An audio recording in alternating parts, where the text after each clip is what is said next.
الله الرحمن الرحيم. الحمد لله وحده والصلاة والسلام على من لا نبي بعده. أما بعد فأعوذ بالله من الشيطان الرجيم. بسم الله الرحمن الرحيم. لقد من الله على الأميين إذ بعث فيهم رسولا من أنفسهم يتلو عليهم آياته ويزكيهم ويعلمهم الكتاب والحكمة وإن كانوا من قبل لفي ضلال مبين. صدق الله العظيم.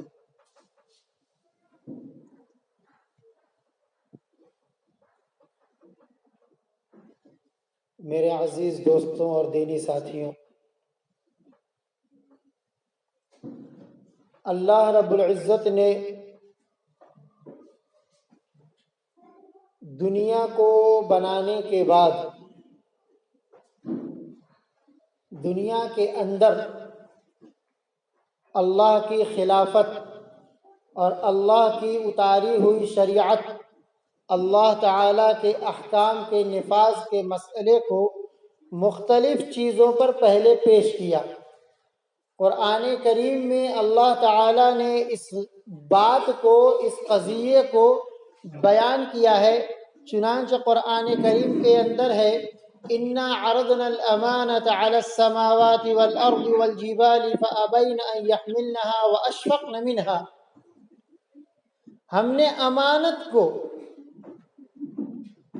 امانت کا مطلب خلافت، اللہ کے اوپر ایمان لانے کے بعد اللہ تعالیٰ کے احکام کو دنیا کے اندر نافذ کرنا اور اللہ کی خلافت کو چلانا، یہ بات اللہ تعالیٰ نے پیش کی آسمانوں کے سامنے، زمین کے سامنے اور پہاڑوں کے سامنے، اور ہر ایک سے دریافت کیا کہ کیا تم زمین پر میرا خلیفہ بننا چاہو گے؟ سب نے انکار کر دیا۔ وَأَشْفَقْنَ مِنْهَا، اور سب کو خوف محسوس ہوا کہ ہم اتنا بڑا بوجھ اٹھائیں اور ہم سے اٹھایا نہ جا سکے تو کل کے دن ہم اس کا جواب نہیں دے پائیں گے۔ آگے ارشاد ہے وَحَمَلَهَا الْإِنسَانُ، لیکن جب انسان کے سامنے یہ امانت پیش کی گئی تو انسان نے اس کو قبول کیا۔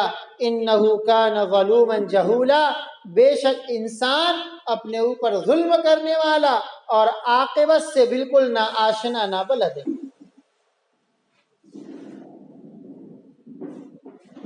اب وہ خلافت حضرت آدم علیہ السلام سے شروع ہوئی اور اس کا سلسلہ چلنے لگا۔ اللہ تعالیٰ نے حضرت داؤد علیہ السلام کو مخاطب کر کے صراحتاً کہا یا داؤد انا جعلناک خلیفۃ فی الارض، اے داؤد ہم نے آپ کو روئے زمین پر اپنا خلیفہ بنایا ہے۔ خلیفہ بننے کا جو تقاضا ہے اس کو پورا کیجیے۔ اس کے بعد نبوت کا سلسلہ چلتا رہا یہاں تک کہ سب سے آخر میں ہمارے اور آپ کے نبی سرکار دو عالم سرور عالم صلی اللہ علیہ وسلم کو نبی بنا کر کے بھیجا گیا، اور پھر اللہ تعالیٰ نے اعلان کر دیا ما کان محمد ابا احد من رجالکم ولکن رسول اللہ وخاتم النبیین۔ یہ پیغمبر محمد صلی اللہ علیہ وسلم یہ آخری نبی اور آخری رسول ہیں، اب ان کے بعد کوئی دوسرا نبی اور رسول نہیں بھیجا جائے گا۔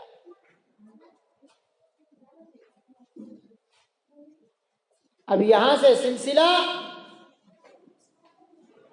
وعد و نصیحت کا اور دین کی حفاظت کا خود امت کے ضمن میں آتا ہے۔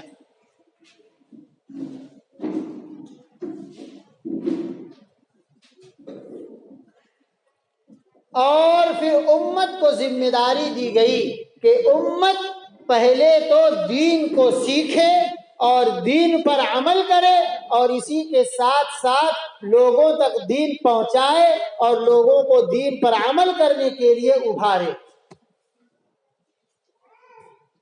والعصر کے اندر ان چاروں چیزوں کا ایک ساتھ تذکرہ کیا ہے